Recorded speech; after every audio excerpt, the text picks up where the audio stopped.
नमस्कार दोस्तों, एक बार फिर स्वागत है आपका अपने YouTube channel teaching point GK में। और आज हम लेके आए हैं आपके लिए पॉलिटिकल साइंस से संबंधित विभिन्न परीक्षाओं में आए हुए क्वेश्चन। तो देखिए, आज हम शुरू कर रहे हैं। और इससे पहले हमने इतिहास और भूगोल से संबंधित महत्वपूर्ण क्वेश्चन जो वीडियो है वो मैं YouTube पर अपलोड कर चुका हूँ। तो जो पहली बार इस वीडियो को देख रहे हैं तो इस चैनल को यानी टीचिंग पॉइंट जीके को सब्सक्राइब ज़रूर कर लें, साथ ही साथ बेल आइकन का बटन को जो है प्रेस कर लें ताकि आने वाली जो भी नोटिफिकेशन है वो आप तक पहुंच सके। तो ध्यान दें, हम शुरू करने वाले हैं। यानी भारत का जो संविधान है, संविधान से संबंधित जो क्वेश्चन होंगे वो हम व्याख्यात्मक ढंग से आज शुरू कर रहे हैं। तो आप इस वीडियो को शुरू से अंत तक ज़रूर देखें। तो पहला जो हमारा क्वेश्चन है, संविधान सभा की पहली बैठक कब आरंभ हुई, यानी कब हुई। तो पहली जो बैठक है वो कब हुई। तो बहुत ही अच्छा क्वेश्चन है ये कि संविधान सभा की पहली बैठक कब हुई। तो देखिए, बहुत ही महत्वपूर्ण प्रश्न है। इसमें पहला दे रखा 9 दिसंबर 1946 और यही उत्तर होगा इसमें। दोस्तों, 9 दिसंबर 1946 को संविधान सभा की पहली बैठक हुई थी, जिसमें 389 सदस्य निर्धारित किए गए थे, यानी प्रति 10 लाख पर एक सदस्य। यह भी क्वेश्चन पूछा जाता है कि संविधान सभा में सदस्यों का निर्धारण किस आधार पर किया गया था। तो प्रति 10 लाख पर एक सदस्य निर्धारित किया गया था। अब देखिए, मैं साथ ही साथ और भी कुछ बात आपको बता रहा हूँ। जैसे ये 9 दिसंबर 1946 है और इससे आगे ये 11 दिसंबर 1946 है और आगे 13 दिसंबर 1946 है। इन तीनों तिथियों का भी बहुत महत्व है। यानी पहली जो बैठक है वो 9 दिसंबर 1946 काउंसिल चैम्बर के पुस्तकालय भवन नई दिल्ली में बैठक हुई थी। अब इसके बाद देखेंगे हम कि इसके 2 दिन बाद यानी 9 के 2 दिन बाद यानी 11 दिसंबर 1946 को दूसरी बैठक हुई। इस 11 दिसंबर के 2 दिन बाद यानी 11-2 13 तारीख को तीसरी बैठक जो है वो हुई। तो इस तरह से पहली, दूसरी और तीसरी बैठकें हमें पता लग गया है। अब अगला क्वेश्चन हमारा, संविधान सभा के अस्थायी अध्यक्ष के रूप में किसे नियुक्त किया गया। तो इसमें हम देखेंगे कि अस्थायी अध्यक्ष यानी संविधान सभा का जब गठन हुआ उस समय देखो, पहली कोई बैठक होती है तो उसमें जब तक स्थायी सदस्य नहीं नियुक्त किया जाता है, इससे पहले अस्थायी अध्यक्ष नियुक्त किया जाता है।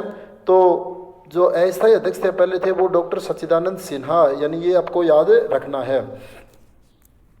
देखिए दोस्तों, अगर आपको ये पूछा जाए अस्थायी अध्यक्ष दे दे तो भी आपको सच्चिदानंद सिन्हा करना है।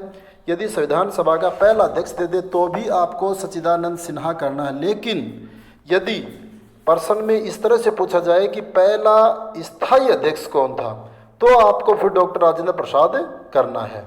ये आपको अच्छे से याद रखना है। यानी पहली बैठक में पहली अध्यक्षता सच्चिदानंद सिन्हा ने की थी। इसके बाद जो भी बैठकें हैं उनकी अध्यक्षता डॉक्टर राजेंद्र प्रसाद ने की थी, यानी डॉक्टर राजेंद्र प्रसाद स्थायी अध्यक्ष बन गए थे। अगला क्वेश्चन हमारा कि प्रारूप समिति के जो अध्यक्ष कौन थे। देखो, प्रारूप समिति जो हमारे संविधान है उस संविधान का BN राव, यानी BN राव और भीमराव में दोनों में अंतर है, याद रखना।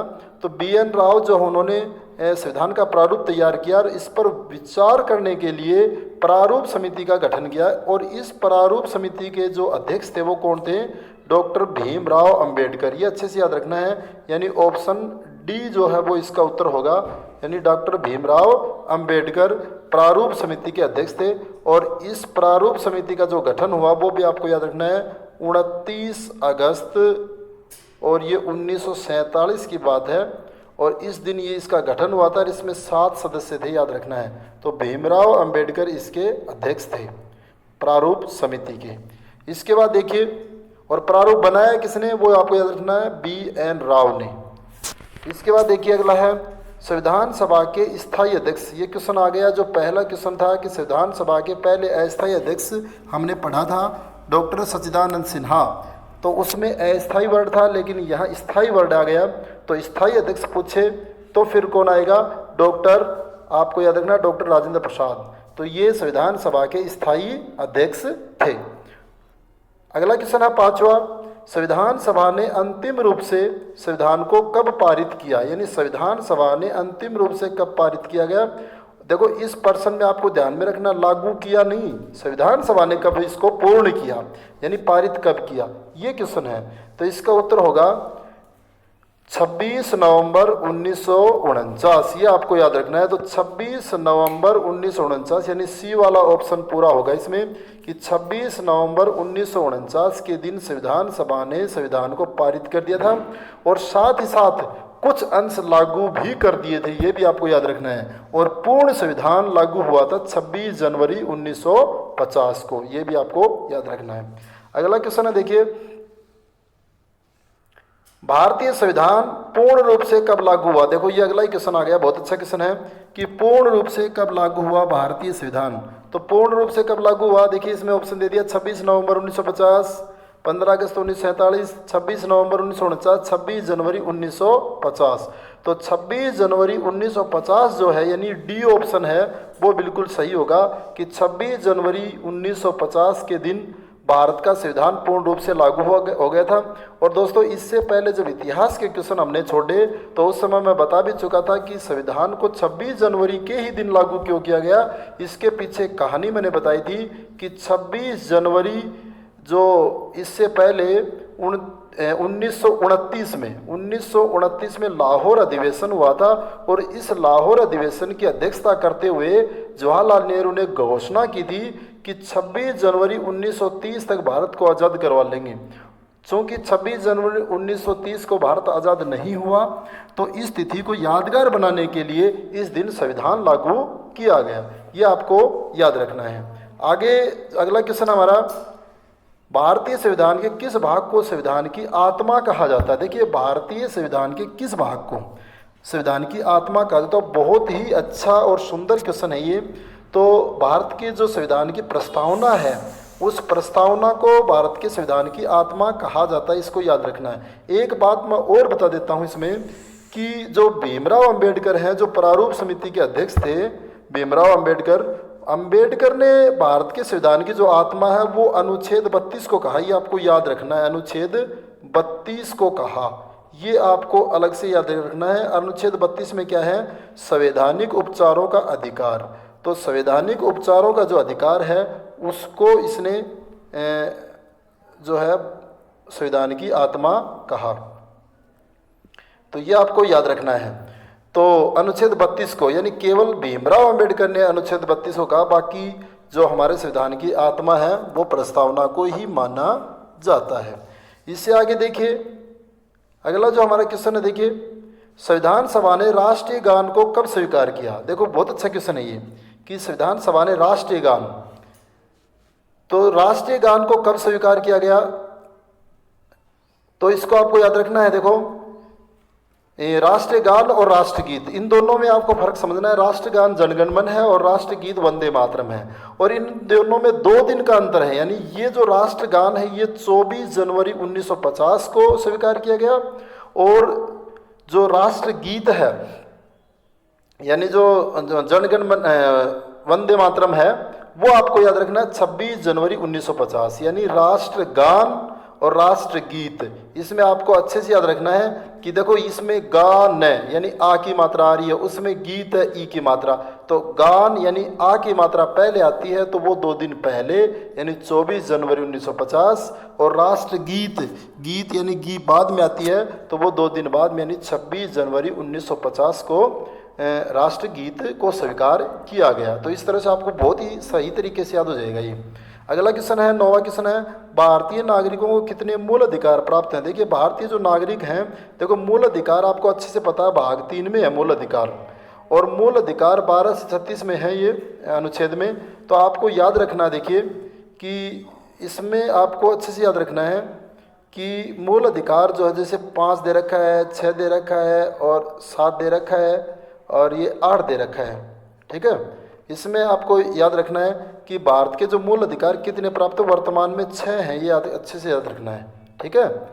तो 12 से 35 में मैंने मूल अधिकार बताए, तो इसमें आपको याद रखने हैं कि ये जो 6 हैं वर्तमान में। अगर आपको ये प्रश्न पूछा जाए कि भारतीय नागरिकों को मूल संविधान में कितने मूल अधिकार थे, तो हमें याद रखना है 7, लेकिन वर्तमान में कितने हैं 6, क्योंकि जो संपत्ति का अधिकार है ना, संपत्ति का अधिकार जो है उसको हटा दिया गया है, ये आपको याद रखना है। संपत्ति के अधिकार को मूल अधिकारों की श्रेणी से और हटा दिया है। अब ये क्या बन गया, ये बन गया कानूनी अधिकार बन गया। ये आपको याद रखना है कि ये कानूनी अधिकार हो गया संपत्ति का अधिकार। प्रश्न यूं भी पूछ सकता है कि मूल अधिकारों में से किस अधिकार को हटा दिया गया, तो आप बताओगे संपत्ति के अधिकार को कब हटाया गया, 44वें संशोधन 1978 में हटाया गया। ये भी याद रखना है। तो 1978 में जो है वो इसको हटा दिया गया है।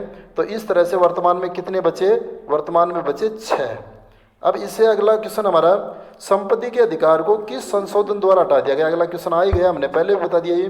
तो किस में हटाया गया, यानी 44वें संविधान संशोधन 1978 में इसको हटाया गया। ये आपको याद रखना है, यानी 44वें संशोधन 1978 में जो संपत्ति का अधिकार है उसको हटा दिया गया।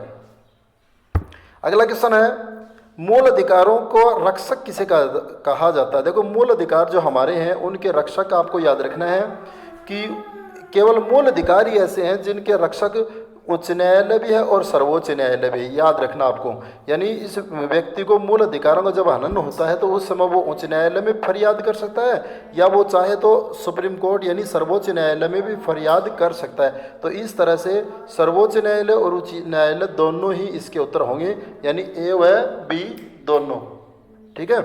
अगला क्वेश्चन हमारा देखिए, 6 से 14 वर्ष तक के बच्चों के लिए शिक्षा मूल अधिकार कौन से अनुच्छेद में। देखो बहुत अच्छी बात दे दी इसने कि 6 से 14 जो वर्ष है उसके बच्चों को निःशुल्क शिक्षा का अधिकार है, और ये किस अनुच्छेद में है। तो ये आपको याद रखना। देखिए ये 6 से 14 वर्ष के जो बच्चे हैं, ये जो अधिकार है देखो ये मूल अधिकार भी है, ये मूल कर्तव्यों में भी आएगा और नीति निर्देशित सिद्धांतों में भी आएगा। 6 से 14 वर्ष तो ये आएगा अनुच्छेद 21A में। ये याद रखना, अनुच्छेद 21A में है, क्या है, 6 से 14 वर्ष के बच्चों को निःशुल्क शिक्षा पाने का अधिकार है। ये अनुच्छेद 21A में है। और ये नीति निर्देशित सिद्धांतों में भी आएगा, उसमें भी आपको याद रखना है कि निःशुल्क बच्चों का अधिकार वो उसमें 45 में है। तो इस तरह से आपको याद रखना है। और मूल कर्तव्य में भी आएगा, ये 11वां मूल कर्तव्य यही है 6 से 14 वर्ष। तो ये 6 से 14 वर्ष के बच्चों को निःशुल्क शिक्षा का अधिकार, बच्चों का तो ये अधिकार है, माता पिता का ये कर्तव्य है, और राज्यों का ये नीति निर्देशित सिद्धांत है, यानी उनका भी ये कर्तव्य है। तो इस तरह से ये बात मूल अधिकार, नीति निर्देशित सिद्धांत और मूल अधिकार, नीति निर्देशित सिद्धांत और मूल कर्तव्य तीनों में ही है। अब देखो इसके आगे, इससे अगला जो क्वेश्चन है वो देखिए 13वां जो हमारा क्वेश्चन वो देखिए बहुत ही अच्छा क्वेश्चन है। तो इसमें लोक कल्याणकारी राज्य की अवधारणा किस में निहित है।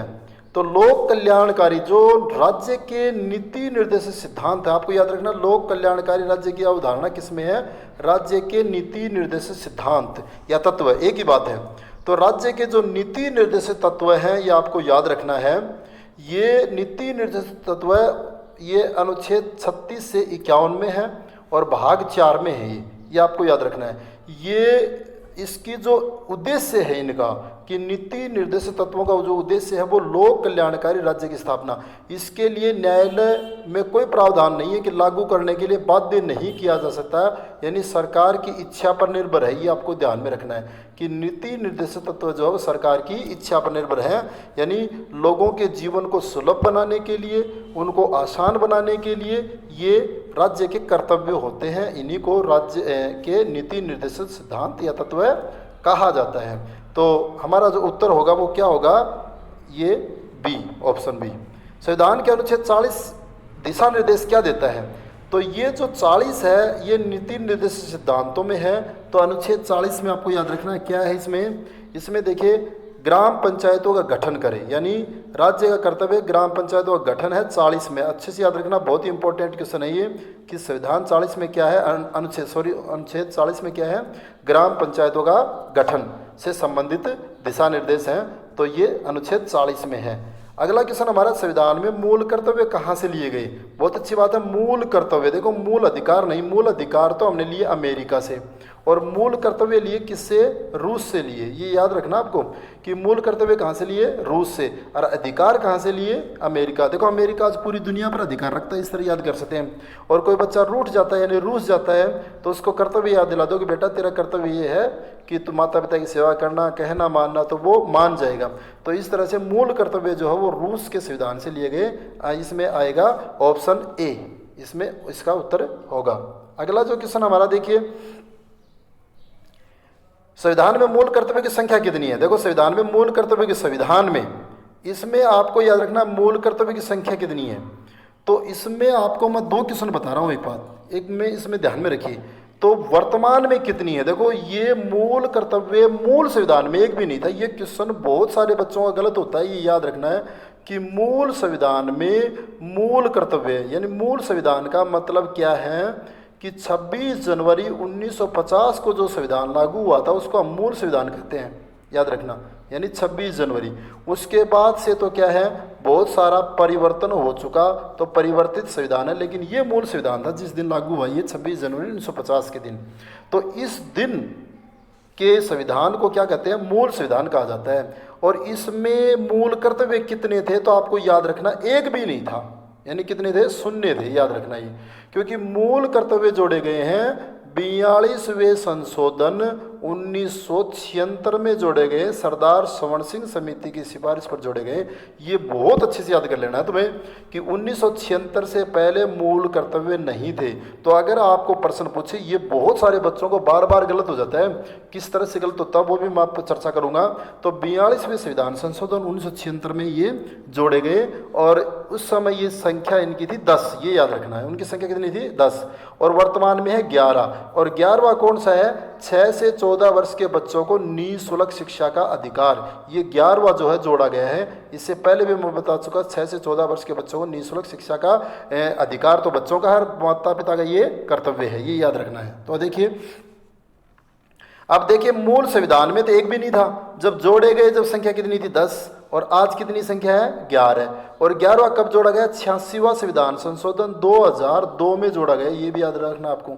तो देखिए, अगर आपको ऑप्शन दे दिया जाए कि 10, 11, तो हम क्या सोच लेते हैं, ऊपर प्रश्न नहीं पढ़ते हैं, प्रश्न पढ़ना है तुम्हें। अगर मूल संविधान में पूछे तो आपको 0 उत्तर करना है, यदि ये पूछा जाए जोड़े गए तब कितने थे, तब आपको करना है 10, और वर्तमान में पूछे तो क्या करना है, 11। तो इस तरह से आपको देखिए मूल कर्तव्य की संख्या है। अब वर्तमान की पूछ रहा है तो कितनी संख्या है, फिलहाल वर्तमान में 11 संख्या, याद रखना। और जो जोड़े गए तब कितने थे, उस समय 10 संख्या थी। आगे देखो, संविधान में मूल कर्तव्य कौन सी समिति की अनुशंसा जोड़े गए, ये हमने पढ़ दिया, सरदार स्वर्ण सिंह समिति की सिफारिश पर जोड़े गए, सरदार स्वर्ण सिंह।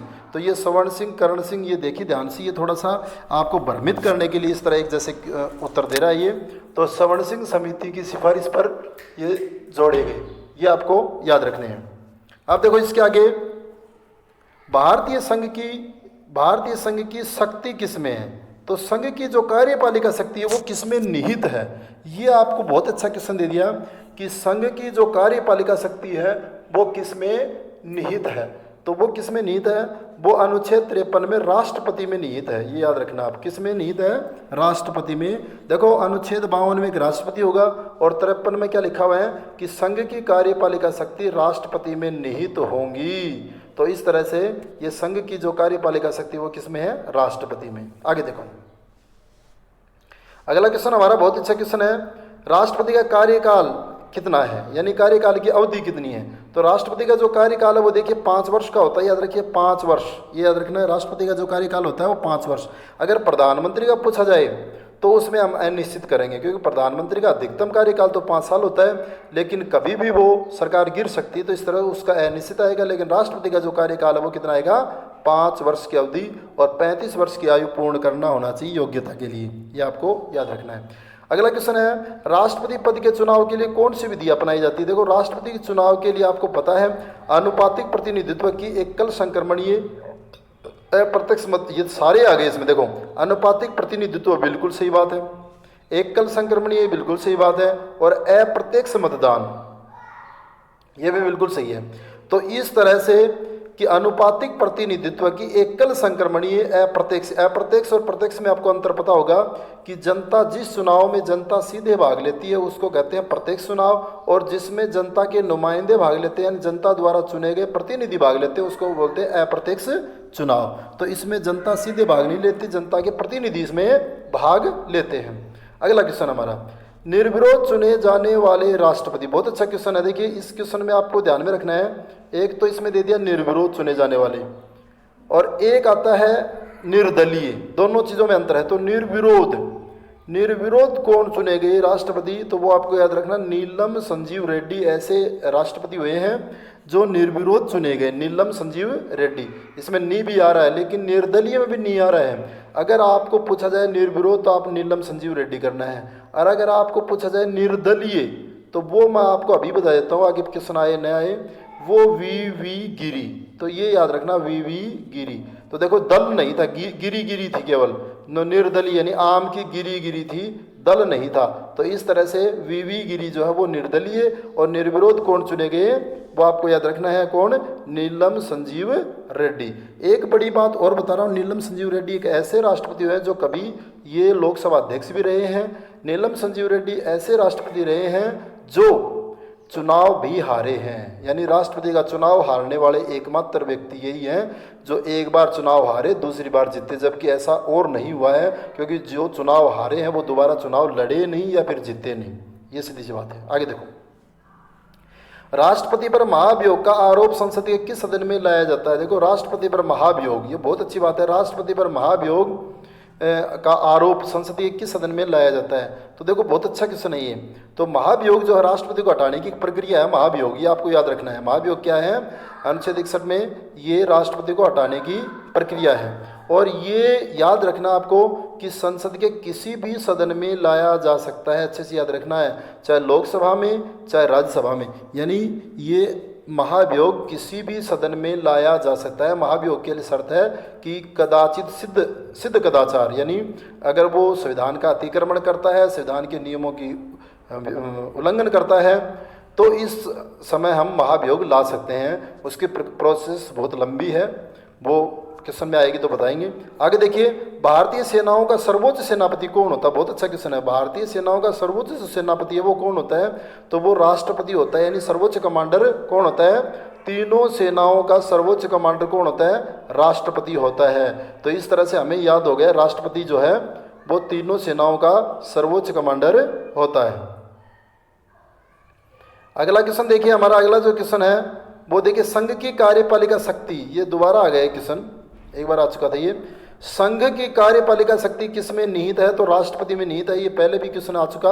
अगला है, उपराष्ट्रपति के निर्वाचक मंडल में शामिल है उपराष्ट्रपति। देखिए उपराष्ट्रपति के जो निर्वाचक मंडल में कौन, देखे पहला दे दिया राज्यसभा के सदस्य, दूसरा दे दिया लोकसभा के सदस्य, इसमें दोनों। देखो एक बात बता रहा हूँ आपको कि उपराष्ट्रपति के जो चुनाव में राज्यसभा और लोकसभा इन दोनों के सभी सदस्य भाग लेते हैं। देखो सदस्यों में मनोनीत भी हैं और निर्वाचित भी है, दोनों ही सदस्य भाग लेते हैं किसमें, उपराष्ट्रपति के निर्वाचन में, ये आपको याद रखना है। और राष्ट्रपति के चुनाव में राज्यसभा, लोकसभा और विधानसभाओं के केवल और केवल निर्वाचित सदस्य भाग लेते हैं, मनोनीत सदस्य भाग नहीं लेते किसमें, राष्ट्रपति में। जबकि उपराष्ट्रपति में राज्यसभा और लोकसभा इनके सभी सदस्य भाग लेते हैं। अगला क्वेश्चन है, राष्ट्रपति राज्यसभा में कितने सदस्य मनोनीत करता है। देखो राष्ट्रपति लोकसभा में 2 और राज्यसभा में 12 सदस्य मनोनीत करता है, ये आपको अच्छे से याद रखना है। तो इसमें राज्यसभा पूछा है तो क्या उत्तर होगा हमारा कि इसमें राज्यसभा में 12 सदस्यों को मनोनीत करता है, ये आपको याद रखना है। अगला क्वेश्चन है, भारतीय संसद के ऊपरी सदन को क्या कहा जाता है। देखो संसद के 2 सदन हैं, लोकसभा और राज्यसभा। तो आपको याद रखना, राज्यसभा को ऊपरी सदन कहा जाता है और इसको निचला सदन कहा जाता है, किसको, लोकसभा को। तो ऊपरी सदन पूछा हमें तो क्या उत्तर हो जाएगा, राज्यसभा इसका उत्तर हो जाएगा। अगला क्वेश्चन देखिए, प्रधानमंत्री की नियुक्ति कौन करता है। बहुत अच्छा क्वेश्चन है ये कि प्रधानमंत्री की नियुक्ति कौन करता है। तो प्रधानमंत्री की नियुक्ति देखिए कौन करता है, राष्ट्रपति करता है, याद रखना है। प्रधानमंत्री की नियुक्ति कौन करता है, राष्ट्रपति, ये आपको अच्छे से याद रखना है। देखो आगे देखो, किसी भी सदन का सदस्य न होने की स्थिति में प्रधानमंत्री या मंत्री कितने दिनों तक संसद का सदस्य बनना, कितने दिनों में संसद का सदस्य बनना आवश्यक है। बहुत अच्छा क्वेश्चन है ये। देखो कोई भी मंत्री बनाने के लिए क्या जरूरी है कि मंत्री बनाने के लिए या तो वो लोकसभा का सदस्य हो या फिर वो राज्यसभा का सदस्य हो, यानी किसी न किसी का सदस्य होना जरूरी है।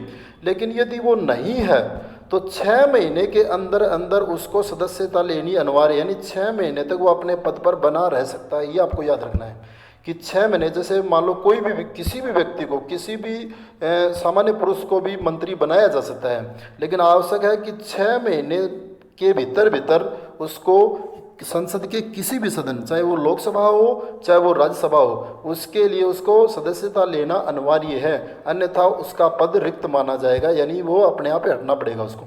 आगे देखो, मंत्रिपरिषद सामूहिक रूप से किसके प्रति उत्तरदायी होते हैं? देखो मंत्रिपरिषद, बहुत अच्छी बात है, मंत्रिपरिषद सामूहिक रूप से किसके प्रति उत्तरदायी होते हैं? तो आपको याद रखना है किसके प्रति, इसमें दे दिया राष्ट्रपति, लोकसभा अध्यक्ष, प्रधानमंत्री, लोकसभा, यानी लोकसभा के प्रति उत्तरदायी होते हैं, याद रखना ही मंत्री परिषद पूरी तरह से, क्योंकि मंत्री परिषद जो है, क्योंकि लोकसभा ही ऐसी है जो जनता में से चुन के जाती है, इसलिए लोकसभा के प्रति सामूहिक रूप से उत्तरदायी होते हैं। जबकि व्यक्तिगत रूप से अगर कोई मंत्री, ये पूछा जाए कोई भी मंत्री व्यक्तिगत रूप से किसके प्रति उत्तरदायी होते हैं, तो आपको याद रखना है राष्ट्रपति, याद रखना है। और सामूहिक रूप से किसके प्रति? लोकसभा के प्रति उत्तरदायी होते हैं। आगे देखो, लोकसभा की अधिकतम सदस्य संख्या हो सकती है, तो लोकसभा की अधिकतम सदस्य कितनी हो सकती है? 552, ये याद रखना, 552 अधिकतम सदस्य संख्या हो सकती है। ये आपको याद रखना है कि अधिकतम सदस्य संख्या जो कितनी हो सकती है? 552। तो इसका उत्तर क्या होगा? डी ऑप्शन होगा, 552। हालांकि मैं एक चीज़ और बता रहा हूँ, अभी मोदी सरकार ने जो 2 सदस्य थे लोकसभा में, 2 सदस्य जो आंग्ल भारतीय हैं, आंग्ल भारतीय, एंग्लो इंडियन जिनको बोलते हैं, उनके पद जो है वो रिक्त करने का प्रावधान किया है। तो इस तरह से अब अधिकतम संख्या 550 रह गई है, ये आपको याद रखना है।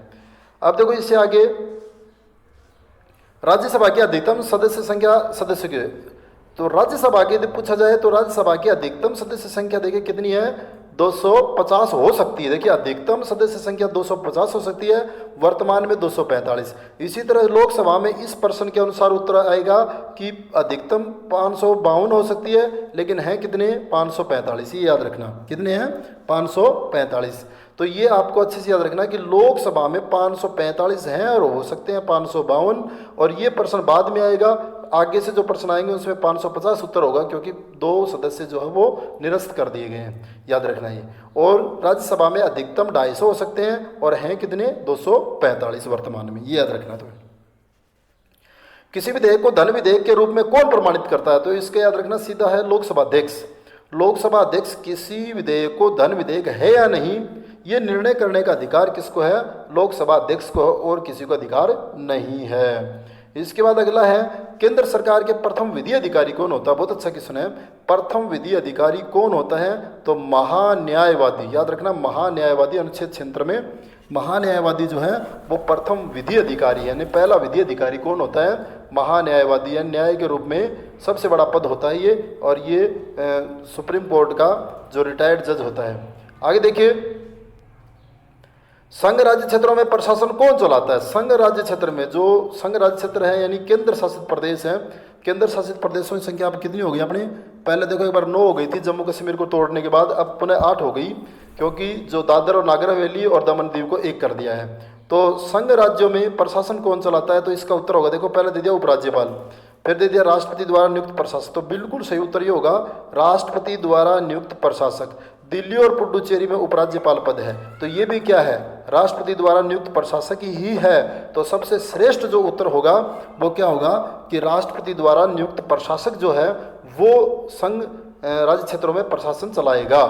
ये आपको याद रखना है। इससे आगे देखिए, जो 36 का क्वेश्चन हमारा बहुत ही अच्छा क्वेश्चन होगा। 36 का क्वेश्चन, भारत के प्रथम राष्ट्रपति कौन थे? बहुत सरल क्वेश्चन है, इसमें तो कोई बड़ी बात नहीं है। डॉक्टर राजेंद्र प्रसाद भारत के पहले राष्ट्रपति थे और लगातार 2 कार्यकाल तक ये राष्ट्रपति रहे। तो अब तक 2 कार्यकाल पूरा करने वाले यही राष्ट्रपति हैं। सबसे ज़्यादा कार्यकाल भी नहीं हुआ डॉक्टर राजेंद्र प्रसाद का, ये आपको याद रखना है। और ये बिहार से थे, इनके बिहार का गांधी इनको कहा जाता है, ये आपको याद रखना है। और ये संविधान सभा के प्रथम स्थायी अध्यक्ष भी थे। इस तरह से आगे देखिए, स्वतंत्र भारत के प्रथम भारतीय गवर्नर जनरल कौन थे? स्वतंत्र भारत के प्रथम भारतीय, देखो इसमें देखिए, जब भारत 15 अगस्त 1947 को आज़ाद हुआ, उस समय जो गवर्नर जनरल बने थे वो कौन बने थे? Lord Mountbatten, Lord Mountbatten. लेकिन इसने प्रथम भारतीय शब्द दे दिया, अगर भारतीय शब्द नहीं देता तो लॉर्ड माउंटबेटन उत्तर होता, लेकिन अब भारतीय शब्द दे दिया तो सी राजगोपालाचारी, यानी सी का मतलब है चक्रवर्ती राजगोपालाचारी, ये पहले भारतीय गवर्नर जनरल थे, याद रखना ये, और अंतिम भी यही थे। इसके बाद है, स्वतंत्र भारत के प्रथम प्रधानमंत्री कौन थे? स्वतंत्र भारत के पहले प्रधानमंत्री कौन थे? तो आपको याद रखना है कि पहले प्रधानमंत्री थे JL नेहरू, देखो इसमें एक इसने मोतीलाल नेहरू भी दे दिया, कहीं थोड़ा सा पर्सन को अच्छे से पढ़ना है, कहीं गलती मत कर देना। JL नेहरू यानी जवाहरलाल नेहरू, और ML नेहरू इसका बनता मोतीलाल नेहरू, जो जवाहरलाल नेहरू के पिता थे। अब की बार देखिए, इससे अगला देखिए, राष्ट्रपति लोकसभा तथा राज्यसभा में सदस्य मनोनीत करता है। ये देखिए आप कि राष्ट्रपति लोकसभा तथा राज्यसभा में सदस्य मनोनीत करता है, कितने करता है? तो राष्ट्रपति देखो लोकसभा में कितने करता है? 2, और राज्यसभा में कितने करता है? 12। तो इसमें 12 और 2, 2 और 12, तो याद रखना लोकसभा में, तो लो में ओ की मात्रा आ रही है, यानी 2 लोकसभा में 2 सदस्य। ये 2 सदस्य भी मैंने बताया था अभी कि ये 2 सदस्य भी जो मनोनीत करने का निरस्त कर दिया है। तो लेकिन ये जो पर्सन है अब तक जब तक आएंगे जब तक, तो इसी को ये करना है कि लोकसभा में 2 और राज्यसभा में 12। तो लोकसभा में तो उत्तर होगा बी वाला ऑप्शन, ये याद रखना, ए वाला मत कर देना, बी वाला ऑप्शन होगा। लोकसभा में 2 और राज्यसभा में 12। अगर संसद में पूछा जाए तो हमें उत्तर क्या करना है? संसद में पूछा जाए तो संसद में कुल सदस्य कितने हैं? तो कितने हो जाएंगे? 14 हो जाएंगे, क्योंकि 12 और 2 कि संसद में तो लोकसभा और राज्यसभा दोनों ही आती है। आगे देखो, अगला क्वेश्चन देखिए, इसमें 40वां जो हमारा क्वेश्चन वो देखिए, लोकसभा और राज्यसभा के 2 अधिवेशनों के बीच अधिकतम समय होना चाहिए।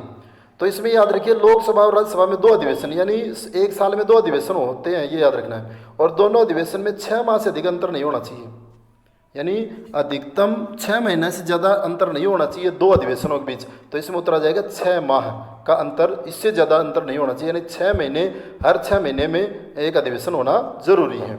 अगला है, राज्य की कार्यपालिका का प्रमुख कौन होता है? राज्य की कार्यपालिका, देखिए राज्य की कार्यपालिका है, संघ की कार्यपालिका का प्रमुख कौन होता है? राष्ट्रपति। और राज्य में राष्ट्रपति का ही छोटा रूप क्या है? राज्यपाल।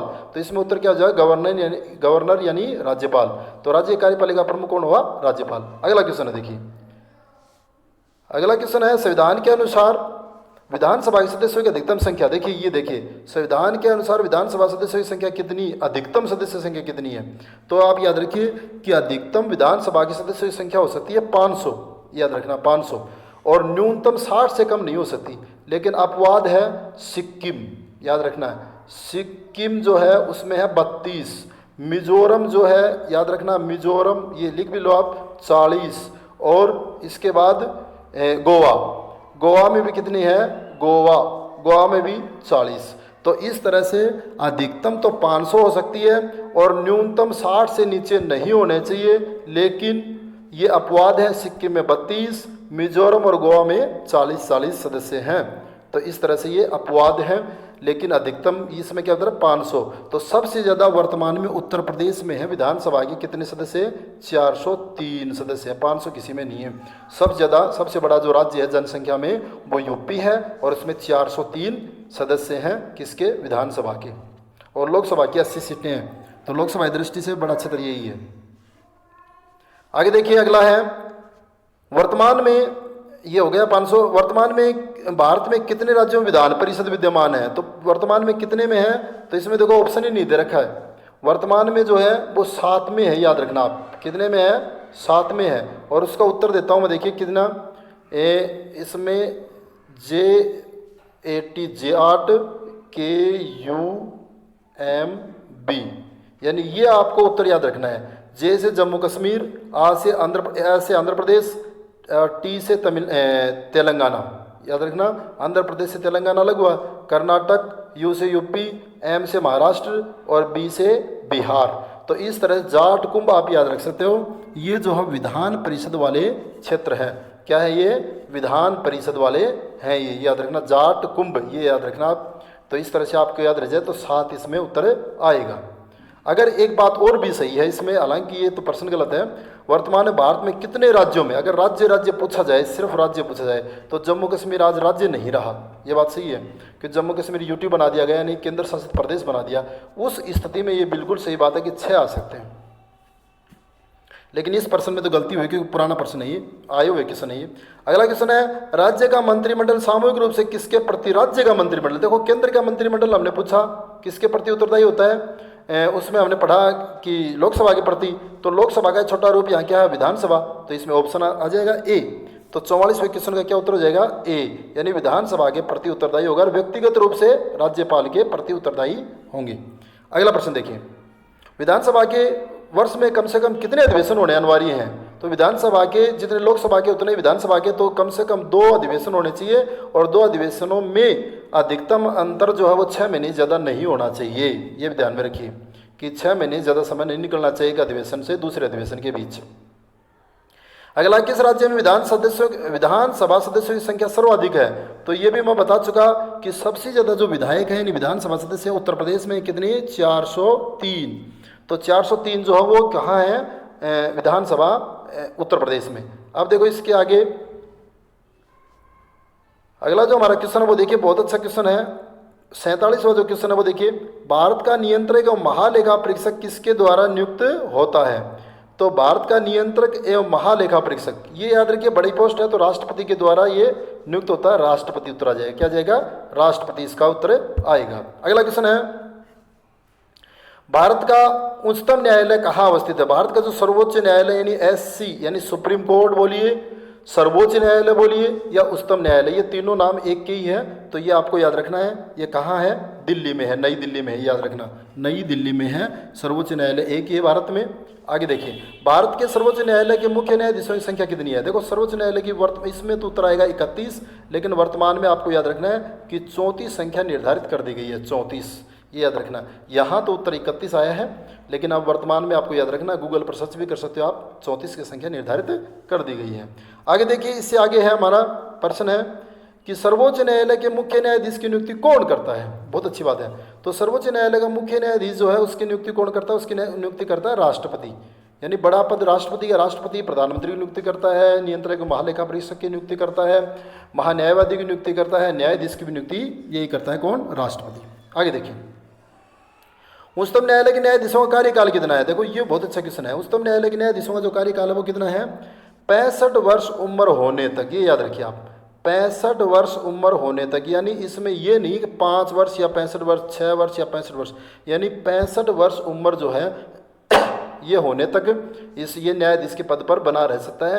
और उच्च न्यायालय पूछा जाए यानी ये उच्चतम है, उच्च न्यायालय यानी हाई कोर्ट पूछा जाए तो उसमें 62 वर्ष की उम्र होने तक, ये आपको याद रखना है। ये बिल्कुल सटीक है, बहुत सारी किताबों में भी गलत दे रखा है कि 5 या 65, 6 या 65, तो इस तरह का कुछ नहीं है।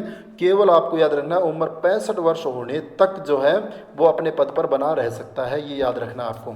अगला है, सर्वोच्च न्यायालय के प्रथम मुख्य न्यायाधीश कौन थे? सर्वोच्च न्यायालय के जो पहले मुख्य न्यायाधीश थे वो कौन थे?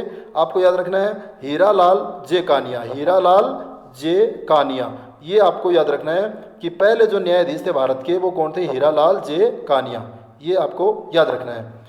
इसके बाद देखो अगला जो प्रश्न है वो देखिए आप, मुख्य न्यायाधीश हो गया। अब वर्तमान में भारत में उच्च न्यायालयों की कुल संख्या कितनी, यानी हाई कोर्ट पूछ रहा है। देखो उच्चतम और उच्च न्यायालय में आप अंतर समझिए। तो वर्तमान में जो उच्च न्यायालयों की संख्या इसमें दे दिया 21, 22, 24 और 28। तो याद रखना कि इस पर्सन के हिसाब से 24 होगा, लेकिन वर्तमान में कितने हैं? 25 याद रखना। कितने हैं? 25 याद रखना कि 25वां जो उच्च न्यायालय है वो अमरावती जो है वो आपको याद रखना है। आंध्र प्रदेश की राजधानी अमरावती जो नई राजधानी बनी है उसमें एक उच्च न्यायालय खोला गया है। तो इस तरह से वर्तमान में कितने हो गए? 25 हो गए, ये आपको याद रखना है। तो इसमें कितने आएंगे? मैं इसमें लिखवा ही देता हूँ, 25 आएंगे, ठीक है। तो 25 उत्तर सही होगा। उच्च न्यायालय के मुख्य न्यायाधीश की नियुक्ति इस पर्सन के हिसाब से तो चलो 24 हो जाए, लेकिन अब वर्तमान में 25 है। उच्च न्यायालय के मुख्य न्यायाधीश की नियुक्ति कौन करता है? देखो उच्च न्यायालय के मुख्य न्यायाधीश की नियुक्ति कौन करता है, ये आपको अच्छे से याद रखना। देखिए ये उच्च न्यायालय का जो मुख्य न्यायाधीश है उसकी नियुक्ति देखो क्या दे दिया इसमें, सर्वोच्च न्यायालय का मुख्य न्यायाधीश, राष्ट्रपति, आगे दे दिया क्या? राज्यपाल। तो याद रखना इसमें भी राष्ट्रपति आएगा, उत्तर क्या आएगा? राष्ट्रपति उत्तर आएगा। अगला है, उच्च न्यायालय के न्यायाधीशों का कार्यकाल की सीमा है। उच्च न्यायालय के न्यायाधीशों के कार्यकाल की सीमा है। तो देखना कि उच्च न्यायालय के जो न्यायाधीश है उसमें मैंने बताया था, उसमें क्या था? 62 वर्ष पूरा होने तक, और सुप्रीम कोर्ट में क्या था? 65 वर्ष पूरा होने तक।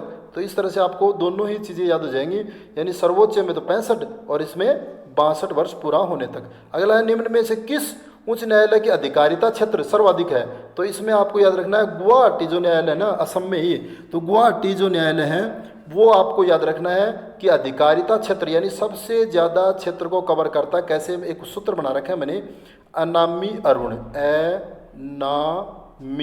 अनामी अरुण, ये आपको याद रखना है, अनामी अरुण। तो ऐसे तो कर लेना है असम, ना से करना है नागालैंड, मी से करना है मिजोरम और अरुण से करना अरुणाचल प्रदेश। यानी असम, नागालैंड, मिजोरम, अरुणाचल प्रदेश, यानी 4 स्टेट ऐसे हैं जिनका एक ही न्यायालय है, गुवाहाटी न्यायालय। ये इस तरह से आप याद रख सकते हो। तो गुवाहाटी जो न्यायालय है इसमें 4 राज्यों के न्यायालय आते हैं, गुवाहाटी असम में है। तो इस तरह से आपको याद रह गया कि सर्वाधिक अधिकारिता क्षेत्र किसके, गुवाहाटी। यदि हम संख्या की दृष्टि देखें तो इलाहाबाद उच्च न्यायालय में, देखो अगला क्वेश्चन ही आ गया, किस उच्च न्यायालय में सर्वाधिक संख्या में न्यायाधीश कार्यरत हैं? तो इसका उत्तर क्या होगा, इलाहाबाद उच्च न्यायालय। इलाहाबाद उच्च न्यायालय में 160 न्यायाधीशों की पोस्ट है, जिसमें वर्तमान में 95 पोस्ट भरी हुई है, याद रखना। तो सबसे ज़्यादा जो न्यायाधीश काम करते हैं वो किस में करते हैं, तो संख्या की दृष्टि से, न्यायाधीश की संख्या की दृष्टि से इलाहाबाद सबसे बड़ा है और क्षेत्र की दृष्टि से सबसे बड़ा है गुवाहाटी न्यायालय। तो इस तरह से आपको ये प्रश्न याद हो जाएगा। बहुत ही शानदार क्वेश्चन है देखिए, और परीक्षा में आए हुए हैं दोस्तों। अगर आपको अच्छा लग रहा है मेरा वीडियो तो आप इसको लाइक और शेयर ज़रूर करें, इसमें आप कंजूसी नहीं बरतें। मैं आपके लिए और भी अच्छे अच्छे वीडियो लेके आऊँगा, लेकिन एक एक लाइक हमें प्रेरित करता है, हमें और अधिक ऊर्जावान बनाता है। तो इसके लिए आप लाइक ज़रूर कर दो, इसमें आप कोताही नहीं बरतें। आगे देखिए 58वां क्वेश्चन है, संविधान के किस अनुच्छेद द्वारा राष्ट्रपति को सर्वोच्च न्यायालय से परामर्श मांगने का अधिकार है? यानी जब राष्ट्रपति ये चाहे कोई उसको सलाह लेनी है कानून से संबंधित तो वो सलाह ले सकता है। अनुच्छेद 143 के तहत सर्वोच्च न्यायालय से वो सलाह मांग सकता है, याद रखिए। और एक बात मैं और बता दूं कि इसमें सलाह मांग सकता है, उसका अधिकार है, लेकिन सुप्रीम कोर्ट सलाह दे न दे ये उसका अधिकार है, वो इसके लिए बाध्य नहीं है। ये भी आपको याद रखना है। कुछ ऐसे मामले होते हैं जिसमें सुप्रीम कोर्ट भी सलाह नहीं देता है। आगे देखिए, निम्न में से किस केंद्र शासित प्रदेश का अपना उच्च न्यायालय? देखो केंद्र शासित प्रदेश जो वर्तमान में 8 हैं, 9 हो गए थे, यानी दादर नगर हवेली और दमन दीव को 1 कर दिया और जम्मू कश्मीर के 2 भाग हो गए। इस तरह से पहले 7 थे, फिर 9 हो गए, अब 8 हो गए। तो इनमें केवल दिल्ली के पास अपना उच्च न्यायालय है। तो इसमें क्या है कि निम्न में से किस केंद्र शासित प्रदेश का अपना उच्च न्यायालय है? तो दिल्ली के पास, दिल्ली इसमें ऑप्शन में है नहीं। इससे क्या है कि लक्षद्वीप में भी नहीं है, दमन दीव में भी नहीं है, पुडुचेरी का भी नहीं है। तो इनमें से कोई नहीं उत्तर आएगा।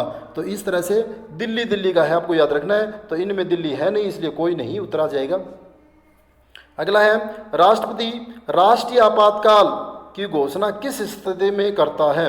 तो राष्ट्रीय आपात, देखिए राष्ट्रीय आपात जो है वो युद्ध की दृष्टि से बाह्य आक्रमण और सशस्त्र विद्रोह, यानी 352 में युद्ध हो जाए, यानी कोई युद्ध छिड़ जाए या बाह्य आक्रमण हो जाए या देश में ही सशस्त्र विद्रोह हो जाए, तो ये सभी उत्तर आएगा। इसमें ऑप्शन क्या आएगा, डी ऑप्शन आएगा। इसमें आपको याद रखना है कि डी ऑप्शन आएगा कि राष्ट्रपति राष्ट्रीय आपात की घोषणा कर सकता 352 में। ये आपको याद रखना है। अगला देखिए, किस अनुच्छेद के तहत राष्ट्रीय आपातकाल की घोषणा होती है? तो किस अनुच्छेद के तहत राष्ट्रीय आपात याद रखना है 352 मैंने बता दिया। तो राष्ट्रीय आपात 352 में, 356 में आपको याद रखना है राष्ट्रपति शासन यानी राज्यों में, 360 में वित्तीय आपात, आज तक नहीं लगा है। तो अगला क्वेश्चन है, किस अनुच्छेद के तहत राष्ट्रपति शासन, यानी ये राज्यों में लगाया जाता है जब राज्य किसी सरकार को पूर्ण बहुमत नहीं मिले या फिर किसी भी मामले को यानी विद्रोह हो जाए तो उसको राज्य सरकार विफल हो जाए उस काम में, ऐसी स्थिति में राष्ट्रपति शासन लगाया जाता है। और ये राष्ट्रपति शासन लगता है 356 के तहत, यानी उस राज्य में जो कार्यपालिका शक्ति है वो जिस तरह से, तो उसमें प्रशासनिक शक्तियां भी राज्यपाल के अंडर में आ जाती है, यानी राष्ट्रपति राज्यपाल के माध्यम से वहाँ शासन करता है। अगला 63वां क्वेश्चन है, राज्यों में राष्ट्रपति शासन की अधिकतम अवधि कितनी है? बहुत अच्छा क्वेश्चन बता दिया इसने। देखो राज्यों में राष्ट्रपति शासन की, तो देखो इसमें अधिकतम अवधि कितनी है ये याद रखिए आप, यानी अधिकतम अवधि आपको याद रखना। देखो एक बार में 6 महीने नहीं दे रखा इसमें, एक बार में देखो इसमें यानी अधिकतम अवधि आएगा 3 वर्ष, यानी 3 वर्ष, ज़्यादा से ज़्यादा 3 वर्ष तक राष्ट्रपति शासन लगाया जा सकता है। लेकिन पंजाब में एक बार 5 साल लगा था, वो अपवाद है, याद रखना 5 साल तक लगा था पंजाब में, तो वो एक अपवाद है। लेकिन अधिकतम 3 वर्ष तक लगाया जा सकता है। और एक पर्सन इसमें दे नहीं रखा 6 वर्ष के 6 महीने देता, तो इसमें क्या था 6-6 महीने के लिए इस तरह 6-6 महीने के रूप में बढ़ाया जा सकता है। अधिकतम 3 वर्ष और अपवाद के रूप में पंजाब है जहां 5 साल तक शासन लगा। अगला क्वेश्चन देखिए, अगला क्वेश्चन है इसमें, किस अनुच्छेद के आधार पर वित्तीय आपात की घोषणा की जा सकती है? तो वित्तीय आपात है 360 में। देखो आपातकाल 3 बताए मैंने, 352, 52 56 और 56 60। तो 352 में बाह्य आक्रमण के आधार पर राष्ट्रपति शासन राष्ट्रीय आपात, और 356 में राष्ट्रपति शासन, और 360 में वित्तीय आपात की घोषणा। तो इस तरह वित्तीय आपात अब तक नहीं लगा है, 360 में इसका जिक्र। राष्ट्रपति शासन एक बार में कितने समय तक लागू किया जा सकता है? राष्ट्रपति शासन देखो ये आ गया, इसमें एक बार में कितने समय तक लागू किया जा सकता है? तो देखिए 6 महीने तक मैंने बताया था इससे पहले, और अधिकतम 3 साल तक लगाया जा सकता है। लेकिन ये देखिए कि 6 महीने तक 6 महीने तक एक बार में लागू किया जा सकता है। आगे देखो, राज्य में राष्ट्रपति शासन को कितने दिनों के अंदर संसद की स्वीकृति अनिवार्य है? तो ये याद रखना 2 महीने, यानी 60 दिन में। एक बार लगाने के बाद 60 दिन में संसद की स्वीकृति अनिवार्य है, अन्यथा वो स्वतः ही रद्द हो जाएगा, ये आपको याद रखना है। तो 60 दिन में उसकी अनुशंसा करनी जरूरी है। आगे देखो, दल बदल कानून से संबंधित उल्लेख किस अनुसूची में है? बहुत अच्छा क्वेश्चन है। दल बदल, ये देखो आपको याद रखना है। तो दल बदल है 10वीं में, 10 से 10 से 10 से दल बदल। तो ये दल बदल जो है ये याद रखना है, किस में है? 10वीं अनुसूची में है दल बदल। यानी कोई सदस्य यदि दल बदलता है तो उसकी सदस्यता रद्द हो जाएगी, लेकिन सारे के सारे व्यक्ति यानी 3/4 यदि सदस्य जा करके किसी पार्टी को ज्वाइन करते हैं तो उस समय दल बदल का कानून जो लागू नहीं होगा।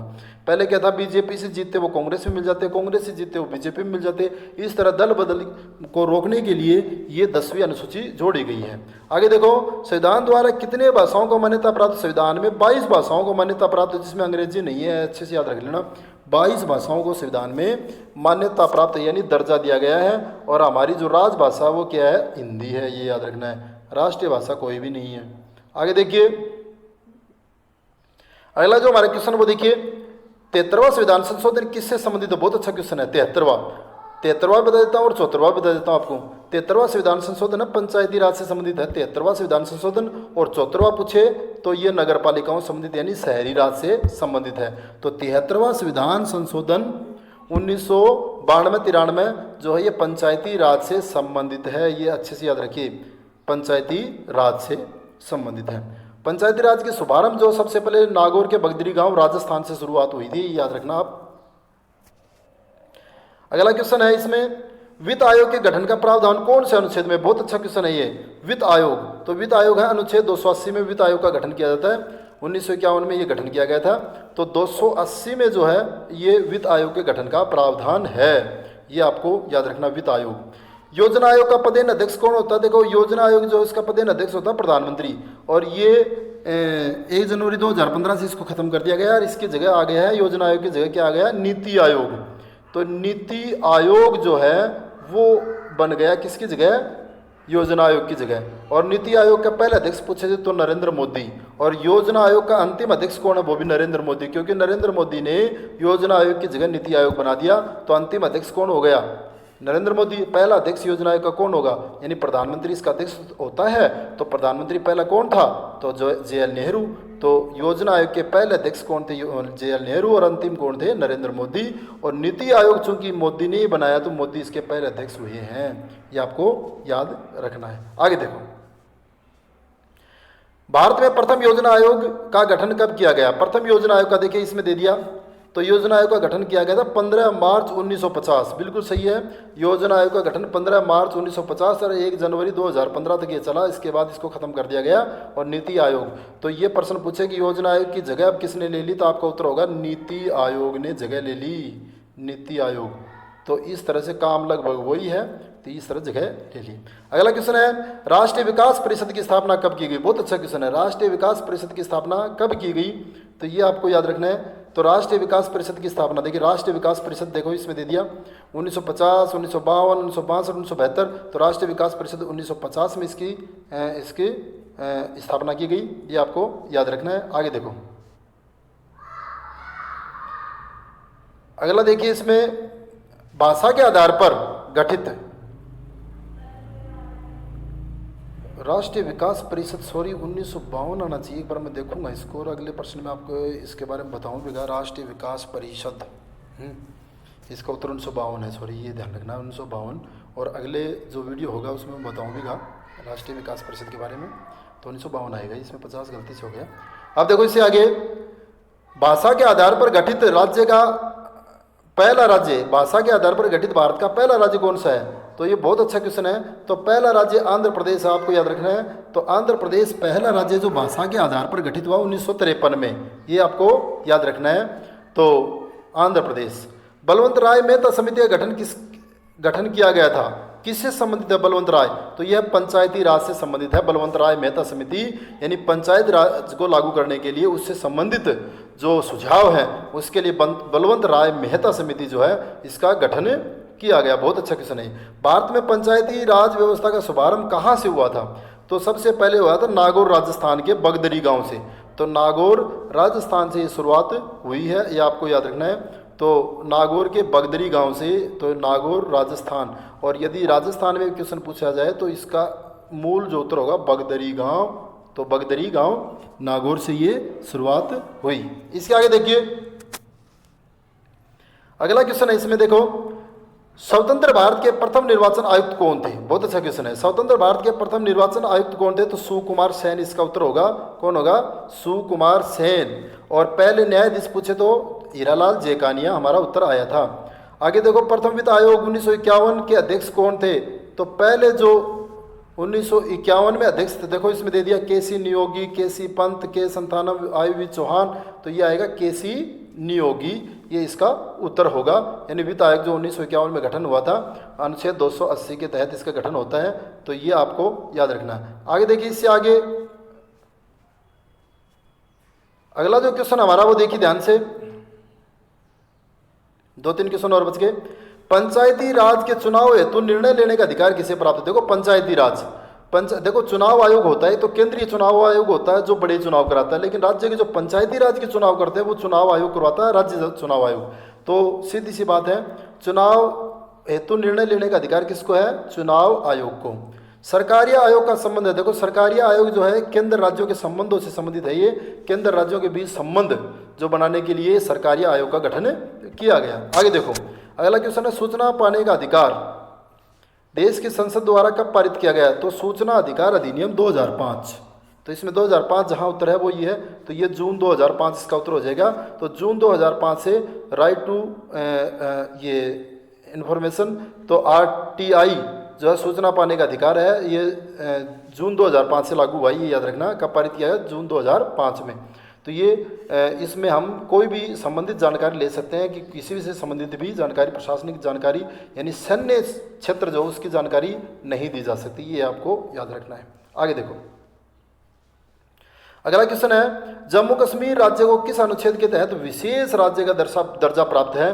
तो इसका उत्तर होगा अनुच्छेद 370। और इससे संबंधित कुछ बातें मैं आपको बता रहा हूं कि ये 5 अगस्त 2019 को अनुच्छेद 370 हटा दी गई है। ये आपको याद रखना है। अनुच्छेद 370 जो है ये जम्मू कश्मीर को विशेष दर्जा दे रहा था और इसको अब वर्तमान में हटा दिया गया है। इससे संबंधित कुछ क्वेश्चन मैं आपको बता रहा हूँ। देखिए, ये आपको याद रखना है, कुछ क्वेश्चन मैं बता रहा हूँ। देखिए, ये धारा 370 देखिए ये कब लगी थी? 17 अक्टूबर